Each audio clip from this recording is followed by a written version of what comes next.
At the beginning of the story, we see a sharpshooter named Drasa who has been hiding in a tunnel for several hours. She's actually waiting for her target. Drasa was tasked with killing a government official at a nearby airport. Shortly after a plane lands on the runway, as soon as Drasa spots her target, she kills him with a single shot from several kilometers away. Drasa executes her task with such precision that the guards on duty don't even know who fired the shot or where. After completing the mission, Drasa goes to her mother's grave, where her father is already. Here we learn another thing about Drasa. Whenever she kills someone with her rifle, she keeps the bullet casings and then hands them over to her father. Drasa was in fact a contract killer. This means she used to kill people for money and had already killed many others. She hated killing people, but it had become her profession, so Drasa would give her father the bullet covers, trying to ease his grief. Drasa tells her father, "I've got another new project that will last a whole year. I might not be able to see you during that time." To which Drasa's father replies, "You come every year and give me some bullet covers, but that won't happen next year. I'm in the last stage of cancer. I don't have much time left, and if I don't die in the coming days, I'll take my own life on February 14th, Valentine's Day, because I have no reason to live anymore. Your mother is also dead, and you visit me once or twice a year for your work, so this might be our last meeting." Hearing this, Drasa's eyes fill with tears. The scene shifts, and we see Levi, the other lead character in this story. Levi's life wasn't going well at all. He often suffered from nightmares, and sleep eluded him. One night, awakening from a nightmare, Levi leaves his house and goes to the seashore. There, he feels a little better and begins writing in his diary. Suddenly, Levi receives a message on his phone. The message provides an address, urging him to arrive as soon as possible. Without wasting any time, Levi arrives at a military base and meets a female officer named Barto. During their conversation, we learn that Levi was no ordinary man, but an army officer. Now retired, he has also been a deadly sniper, having killed over 200 people. Barto tells Levi, "I want to send you on a mission because you're a very good sniper, and only you can do this." But before sending him on the mission, Barto asks Levi a very important question. "If you go on this mission, will there be anyone left to remember you?" Hearing this, Levi feels a little awkward, but then he replies, "No, I have no one in this world anymore." Hearing this, lady tells Levi, "Get ready. In a few hours, you will be sent on that mission, and you will stay there for a year." Levi is then knocked unconscious, and when he wakes up, he finds himself in an airplane. He's confused about where he's being taken and what kind of mission he's been assigned. Levi asks the soldier on board, "Where are you going?" But the soldier doesn't answer. He simply says, "Give us your ID and watch. You'll get them back when your mission is complete." After a while, the soldier tells him it's time to get off the plane. "In a few minutes, we're about to enter a no-fly zone. We're not allowed to go further." He simply tells them that after landing, you'll have to walk 32 kilometers north alone. Then you'll reach your mission site. But Levi's mind is still on the same page. He asks the soldier again, "Where are we going?" The soldier replies, "I'm not allowed to answer that question. I have a microphone in my uniform. If I tell you about this place, I could be fired or even killed." Hearing this, Levi's breath catches in his throat. He's then given a parachute, and as the plane's door opens, Levi jumps out and lands safely. But the real game begins now. He has to cover a distance of 32 kilometers on foot. It takes Levi 2 days to walk. And after a long journey of 2 days, he finally reaches the place. He sees that it is a very deserted area, where not only humans but even birds are not visible to him. Then he meets a man named JD. JD was on a mission here for a year. Now his duty is over, so now Levi will take his place. JD takes Levi towards a watchtower. After reaching the top of the tower, Levi was still not able to understand what work he has to do there. This is the question he asks JD. When asked, JD replies, "There's a very deep chasm here, named God. It's a very mysterious and deep chasm, the bottom of which no one has ever reached. Your job is very simple. You have to guard this chasm." He then explains the strict rules to Levi. He says, "You can only call headquarters once a month from here. No matter what happens, don't expect to connect with the outside world. This tower is what we call the West Tower. Right in front of it is the East Tower. It's Russian. Guard is also on duty there, but there's no contact allowed between the two of you. You just have to focus on your duty. And yes, always be prepared for impending danger, because you could be attacked at any time. There are automatic guns here, and numerous landmines are planted below. If your automatic guns run out of ammunition, always reload them, as they will be very useful during an attack. And lastly, if you ever hear a loud siren here, you must flee without a second thought." I don't know why, JD says,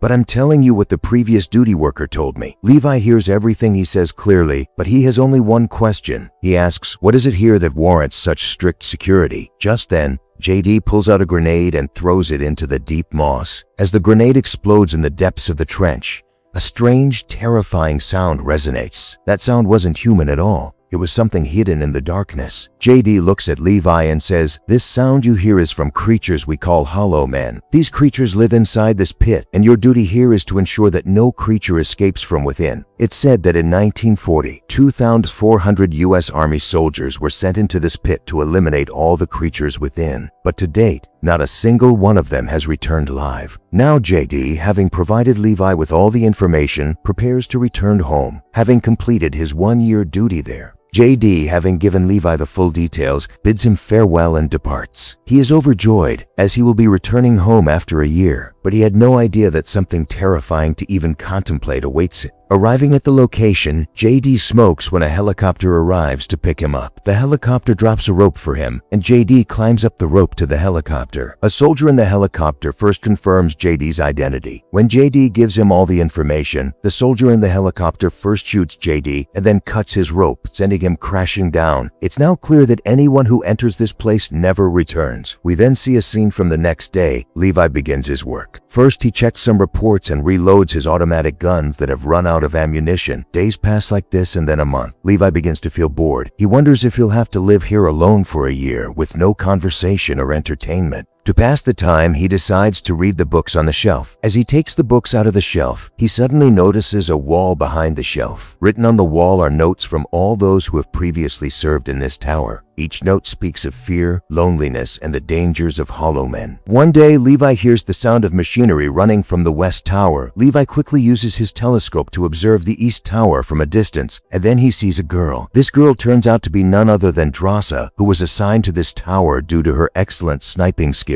Levi's beauty captivates Levi. However, Levi can't talk to her because it would be against the rules, and Drasa has also learned about Levi's presence in the west tower. Days pass like this, and they both wonder whether they should talk to each other. A few days later, Drasa's birthday arrives. Drasa, feeling lonely, feels the need to talk to someone. She tries to talk to Levi. Drasa asks Levi through a whiteboard, "What's your name?" Levi remembers the rules, saying that names are not allowed. But Drasa smiles and says, "My name is Drasa." Levi, without thinking too much, tells her his name. Drasa tells him that it's her birthday, and Drasa starts dancing to celebrate her birthday. Drasa asks Levi, "Do you know how to dance?" Levi replies, "No, I don't know how to dance at all." Drasa asks, "Then what do you know?" Levi replies, "I can shoot a little bit well." Here, Drasa writes on the board, "I'm a good shooter." To test his shooting skills, she places a small bottle in front of him on her tower, and Levi, aiming his target, shatters it with a single shot. Drasa wasn't about to be left behind. She too demonstrated her shooting skills, hitting a small bottle in Levi's tower with perfect accuracy. This reveals to Levi that Drasa isn't just an ordinary girl, but a deadly sniper. Gradually, their conversation grows. Drasa and Levi begin to understand each other, but only while they're engrossed in conversation does Drasa's gaze suddenly shift to the pit below. She sees some terrifying creatures, the hollow men, rapidly climbing up the west tower. She quickly alerts Levi, "Look down, there are some creatures heading towards you." As Levi looks down, his eyes widen in shock. Not just one or two, but thousands of creatures are moving upwards. Without wasting any time, he picks up his sniper rifle and begins shooting the creatures one by one. But the number of creatures is so great that Levi cannot handle them alone. So Drasa also begins firing with her machine gun. Creatures also begin advancing towards the east tower. Both of them begin killing the creatures from their respective sides. But then Levi sees that a creature has reached Drasa's tower above, and just as the creature is about to attack Drasa, Levi uses his superb sniping skills from the east tower and kills the creature. Now both Levi and Drasa realize that if they want to survive in this dangerous place, they must fight together. After everything is handled, Drasa declares, "It was the best birthday of my life." The next morning, Levi fixes the landmines below and reloads his automatic gun. Suddenly, a drone emerges from the trench. The drone stares at Levi for a few seconds. The drone scans him in a strange manner. Levi is perplexed by this, and he doesn't understand why or for whom this drone was sent. Days and months pass like this, and after the two become friends, their days are going well, and they no longer feel lonely. But one day, Drasa becomes very sad because it was February 14th. She remembers that her father had said that if he didn't die of cancer in the coming days, he would kill himself on February 14th. Here, Drasa writes on the board and tells Levi, "I feel very lonely today." "It would be great if I had someone with me today. Levi has been wanting to meet Drasa since day one, and today he can't resist." He makes a plan to go to Drasa. He uses a rocket launcher to reach the East Tower. The next morning, he uses a rocket launcher to throw a strong rope to Drasa. Drasa then comes out of the tower and securely ties the rope to a tree, allowing Levi to hang from the rope and reach the East Tower. Without delay, Levi begins to move towards the East Tower using the rope. However, he gets stuck midway because the rope slope ends. Drasa welcomes him and says, "You smell very foul, sweaty. So take a shower first and then I'll see you." Levi laughs at this. He doesn't say anything, just nods in agreement. Drasa, playing a prank, hides his clothes away, watching Levi, who is bathing in the tower's shower, through the CCTV camera. Afterward, Levi and Drasa sit together and talk for a long time. Drasa tells him her entire story, saying, "I have no one left in this world. Only my father was alive. But yesterday he too must have killed himself." Levi recounts his nightmares and stories of his days in the US Army. Night falls as they converse. Drasa puts on some soft music. They both begin to dance to the music. During this dance, they grow closer and romance blossoms. After a while, Levi looks at Drasa and says with a smile, "I've written a poem for you. I'll give it to you when we leave here." The next day, Levi was to return to his West Tower. He bids Drasa goodbye and begins walking towards the West Tower using the rope. Drasa watches him go, but then we see some creatures moving up the tower. One of the creatures hits a landmine, causing a powerful explosion.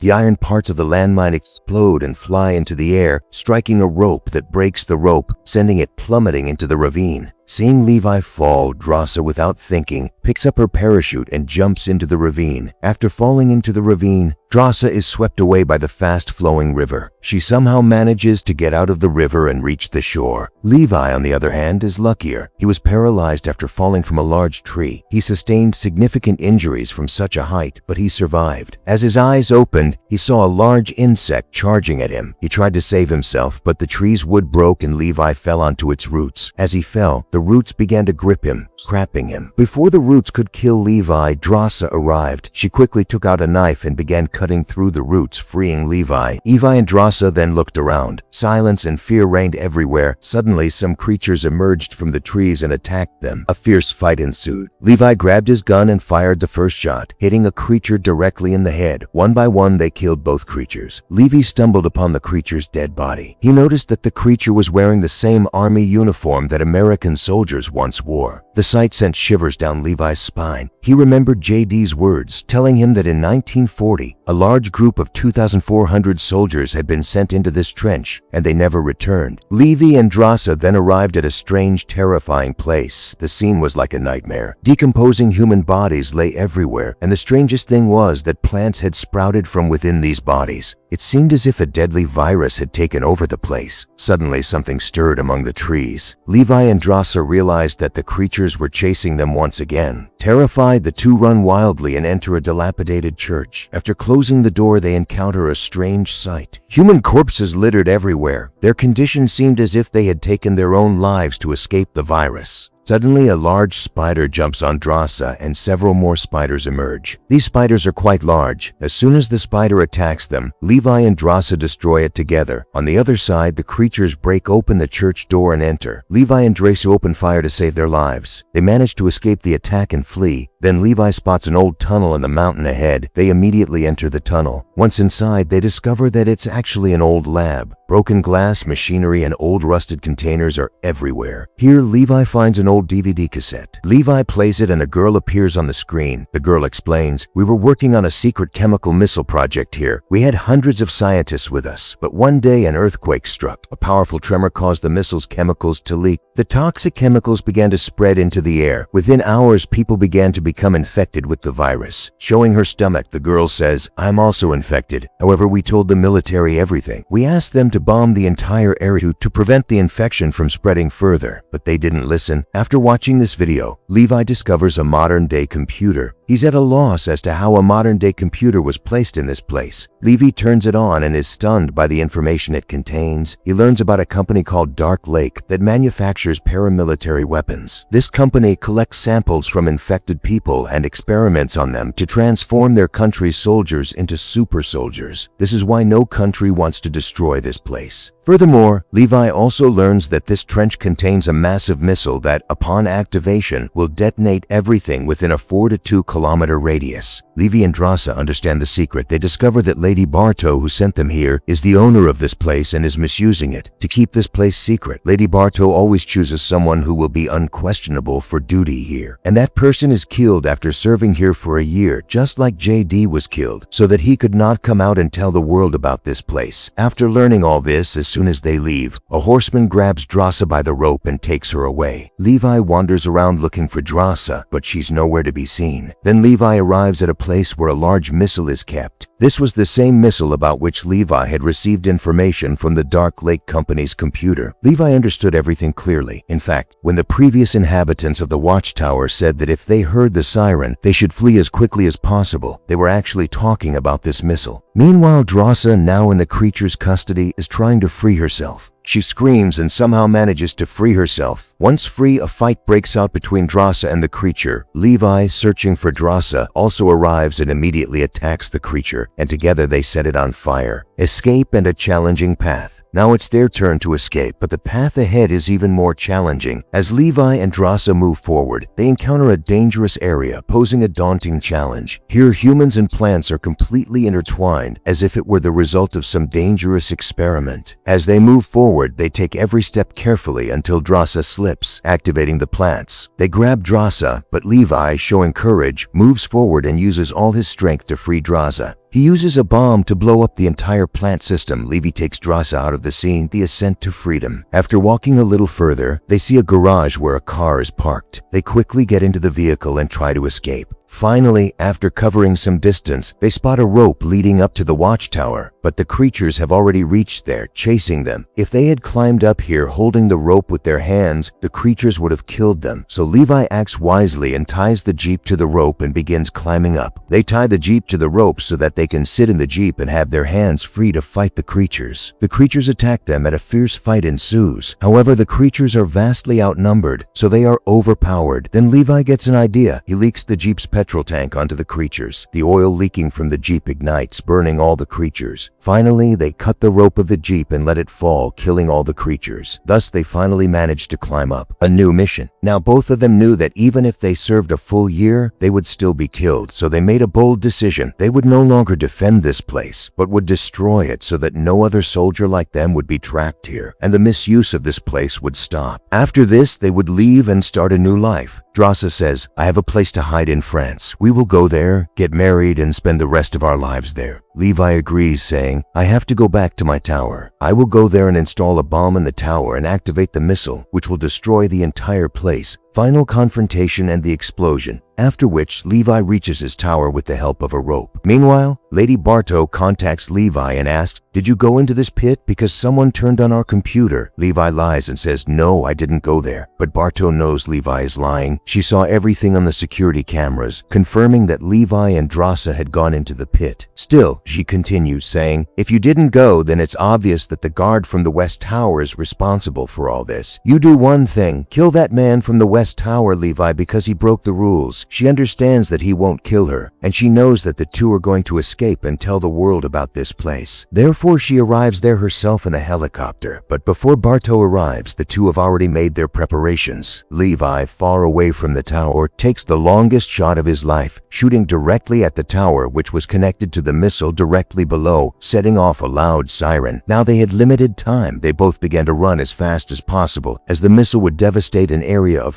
2 kilometers. Levi and Drasa both ran as fast as they could towards the forest. Drasa, saving her life, managed to escape the scene. However, Levi's leg was injured, preventing him from running fast. Meanwhile, Bartow, aware of the imminent missile detonation, activated the missile at that very moment, causing a massive explosion that devastated the entire trench. The blast was so powerful that its flames and shockwaves spread far and wide, engulfing Bartow's helicopter, killing her on the spot. Drasa had already covered a distance of 2 kilometers, but Levi is caught in the blast, and the powerful wind from the blast throws him into the water. On the other side, all the creatures in the trench are killed. Only Drasa survives the blast, and she stands on a high place waiting for Levi. A new beginning. Night falls as they wait, but there's no sign of Levi. She realizes he's no longer alive. The story then shifts a few months ahead. Drasa reads a poem Levi wrote. She feels Levi's memories in every word. Tears well up in her eyes. With tears in her eyes, she tries to calm her heart. Now Drasa begins a new life, working as a waitress in a hotel in France. But then, suddenly one day, Levi appears before her. He was alive. Seeing Levi, Trace's eyes widen. Overjoyed, she runs to embrace him. And with that, the story ends. If you enjoyed the video, please subscribe to our channel and like the video.